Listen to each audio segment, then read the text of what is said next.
Ma stajniex ngħidu iva l-prinċipji li jmorru kontra l-interessi tal-istudent jew huma insostenibbli.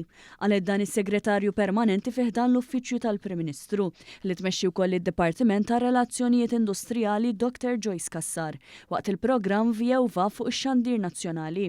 Dan brabta mad-disgwit li hemm bejn l-MUT u l-MCAST u li ħalla eluf ta' studenti fil-għama li ma jafux il-marki tagħhom u lanqas jekk hux se jgradwaw. Aħna wkoll konxi li jekk hemm lista ta' affarijiet li hija insostenibbli mhijiex favur l-istudent, mhijiex ħaġġib sinerġija anke ma' ħaddiema oħra f'setturi oħra, aħna ma stajniex ngħidu iva.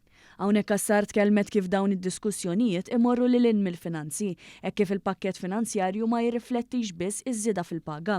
Stqarret kif kien hemm talbiet li rridu jibdlu l-prinċipji li ma' unions oħra ma jinbidlux, filwaqt li huwa skorret li l-union tajt li l-amministrazzjoni qed tipprova tintimida. Intimidazzjoni, ngħidu l-intimidazzjoni saret. Meta aħna nitolbu biex njifqu d-direttivi li qegħdin nimxu fil-qbil li għaddej. U l-union tinsisti le. Meta aħna ngħidu ejja minna progress u meta nisma' l-prinċipal tal-MCAST kważi jitkarrab bil-ħniena biex isiru l-gradwazzjonijiet u jgħidu le.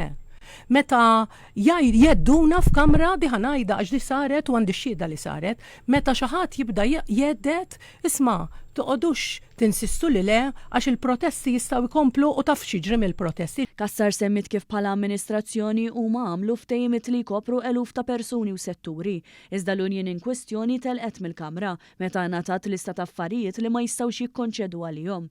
Prinċipju wieħed jibqa' ewlieni dak li jiġu salvagwardjati l-interessi kemm tal-letturi iżda wkoll tal-istudenti.